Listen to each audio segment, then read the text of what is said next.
As you said, we're from Facebook. I'm Hassan. I'm Cody. And today we're going to talk about our work on hacking VR for high school computer science. So I want to start off by talking about a little bit about our team. So our team is called EdMod Labs. EdMod stands for Education Modernization. And our personal mantra is right here. So building the world that we want to see. But this kind of leads to some questions of its own, specifically what are our visions for the world that we want to see. And we've been changing it up a little over the past few months, but we've been converging on at least two things that are staying as long-term goals. So the first one is trying to think about how we can get students from every background to aspire to and also achieve futures in technology and computer science. And the second one is modernizing classrooms.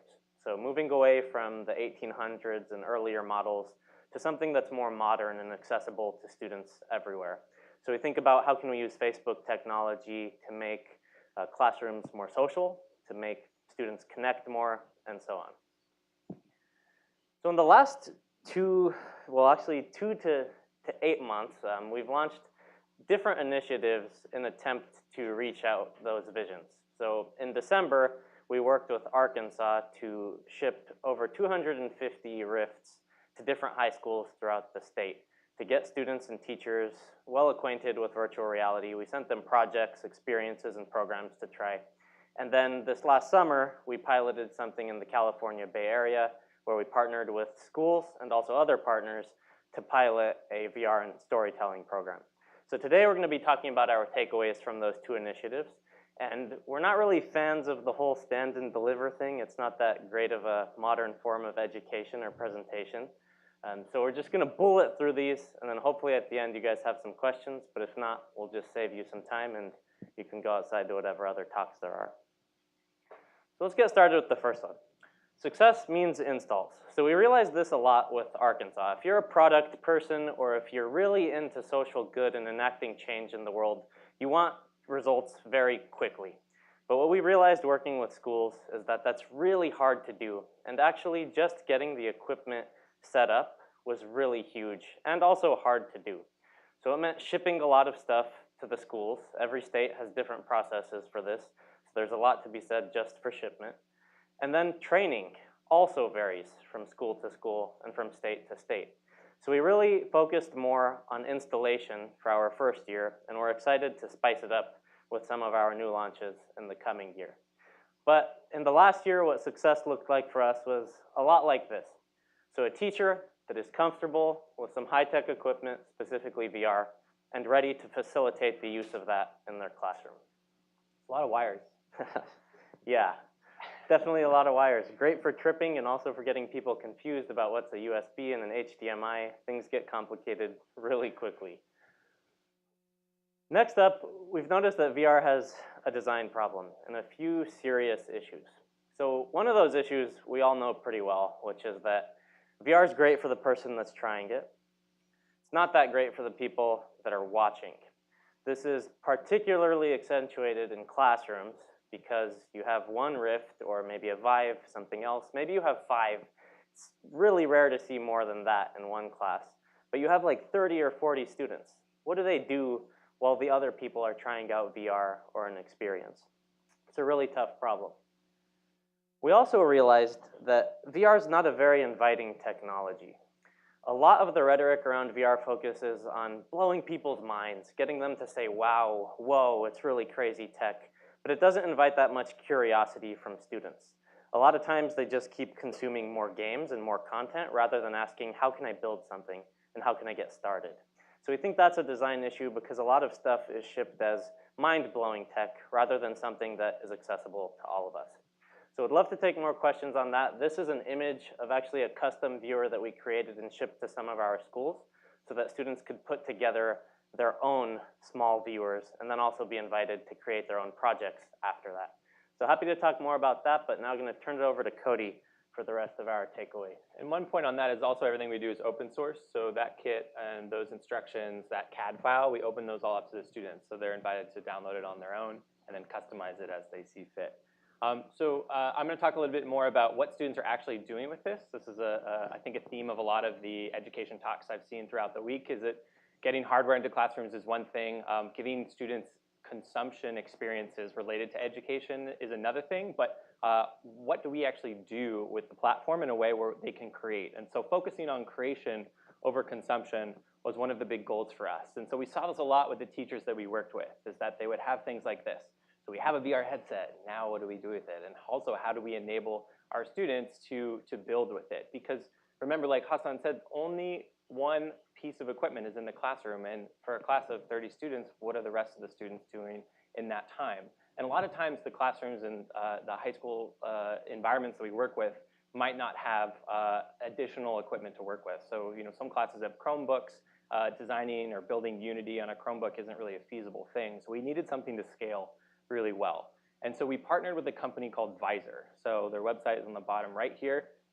This is their new beta program called Patches. And what it is it's a visual programming language, and it's all web-based. So it runs off WebVR, and it's all browser-based in the cloud. And so you can build something on a Chrome browser. You can build something on a MacBook. It basically works on any piece of hardware.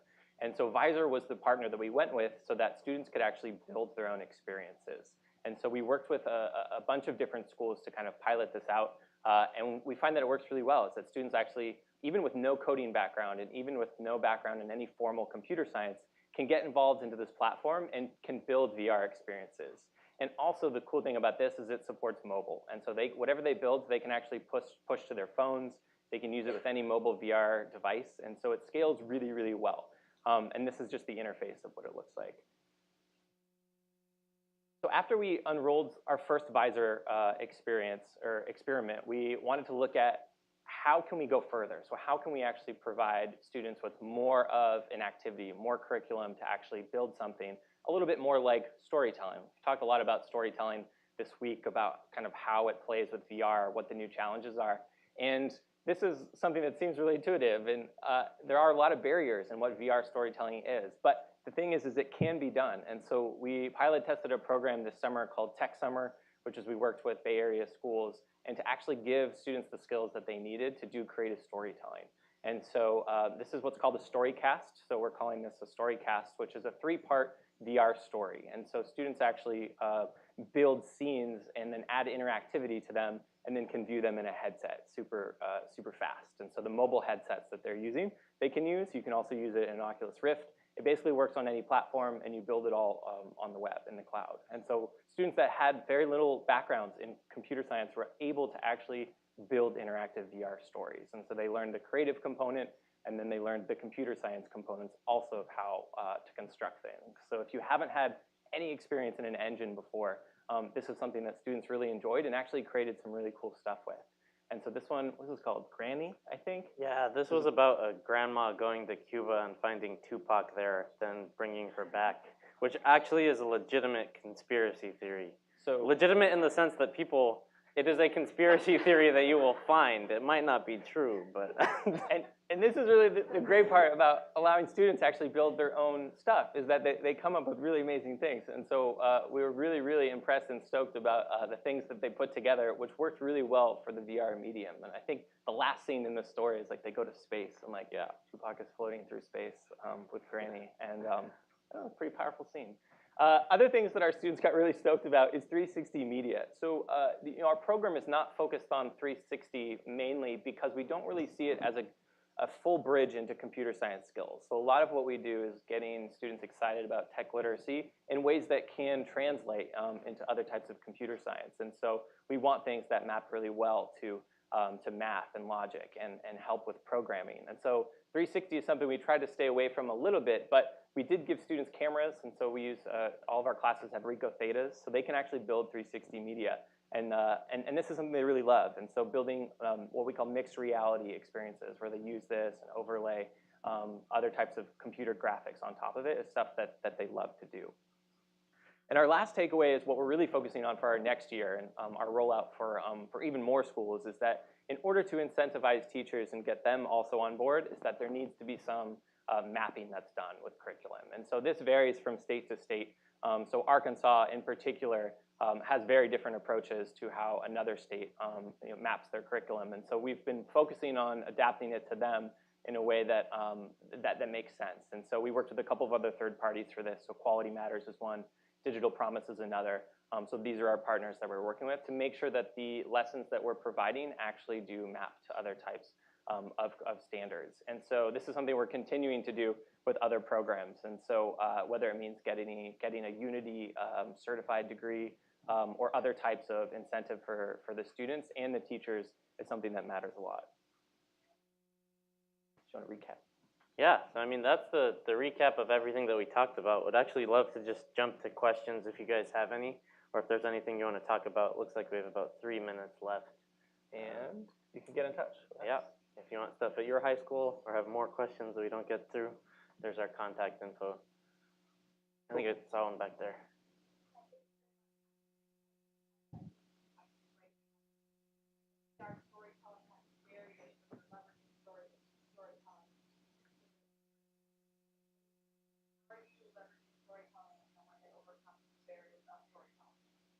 Yeah, well, I think the biggest barrier is giving them a way to actually test what they're doing. So the biggest barrier, I think, is like providing a platform for them to create, but then also to test. And so, you know, the DIY viewer that we provided was one way to overcome that, because they had, I mean, most of the students we work with have smartphones, and so they have a device already. So providing them with a viewer where they could actually test what they're doing, I think actually makes a huge difference. And it allows actually students to work together on things because they all have their own personalized viewer that they can do. But there are other barriers in terms of just like it doesn't make sense for every story, and so the answer is no. And so we kind of had to talk about, yeah, does it make sense for the story that you want to tell? So I'm just making sure that students kind of think through what that means. And we don't have the full answer on that either. I think, you know, with Oculus Story Studio and some of the stuff that they've done, I think the question is still up in the air, but it can be really fun. And for us, the main thing is just getting them excited about building things in a way that can help tech literacy later. Yeah, I'm gonna come out with a mic so we can record the questions. Either of them. Sure. Yeah, those two had their hands up next, and we'll get to you too. Thank you. Are you planning on expanding your like VR outreach program to schools in like different states in the near future? Yeah, Yeah. so I'll talk about National that. program? So we do have a national program in the works where all that needs to happen is a student needs to be interested and sign up, and we'll provide resources online. When it comes to states, we are thinking of expanding to other states, but it's a difficult process because, as we said before, working with each state is very different.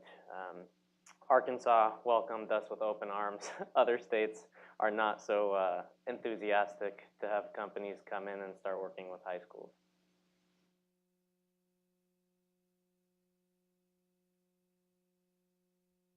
I'm curious to hear your thoughts about how you assess the efficacy of these sorts of things.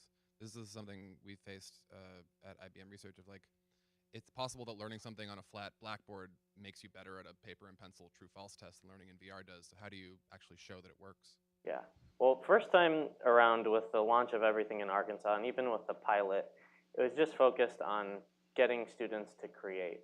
Like, we don't necessarily have the ties of a school that everything needs to tie to mappings and outcomes, but we're just excited when a student takes some cutting edge tech and builds something with it. Like, that's enough for us.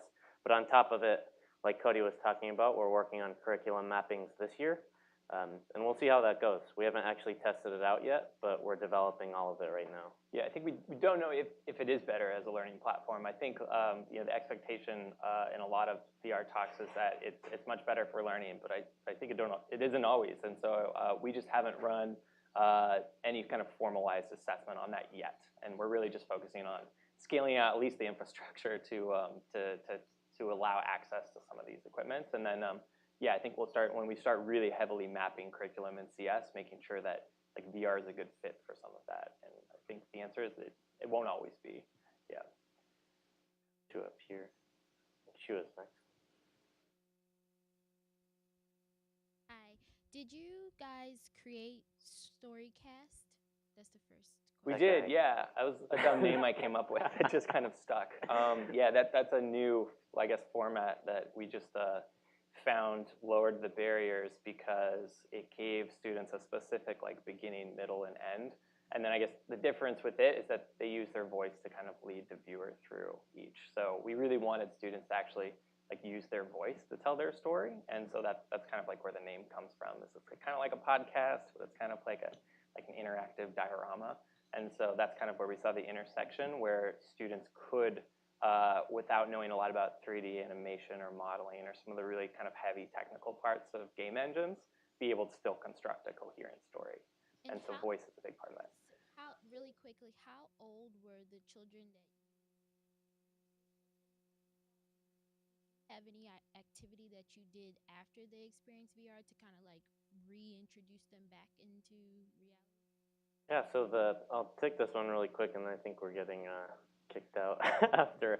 But We'll get your question. That will be done. okay, in Arkansas, they were high school students, so anywhere from like 13 to 18, which was problematic in some cases because the target, like a good product and project for a 13-year-old is very different from an 18-year-old. So that was difficult, but that was the reality of partnering with high schools.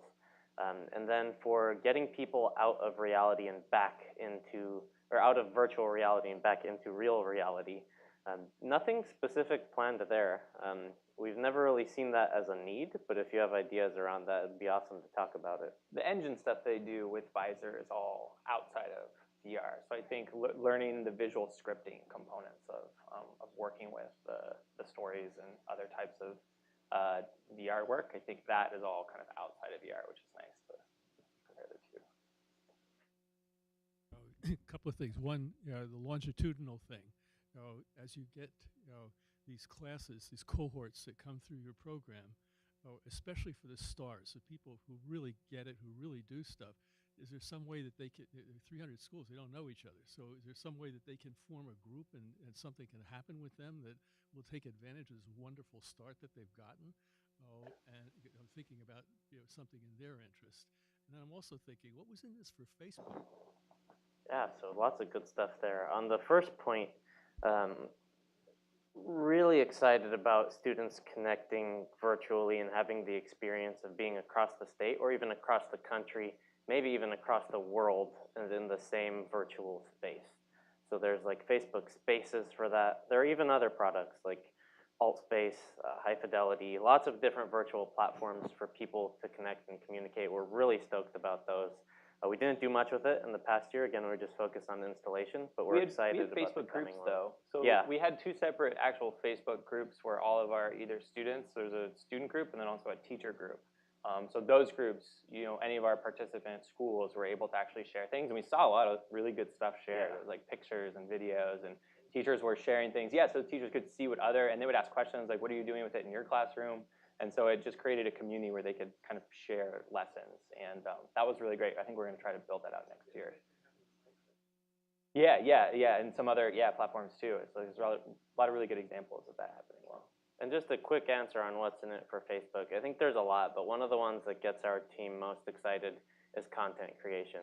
That's a thing where if there are more content creators for VR or for other technologies, that's a win for everybody. It's a win for the person that created it. It's a win for the people that they share it with. It's a win for us because some of those technologies are platforms that we're developing and we want feedback on. So that's one of the top of mind ones.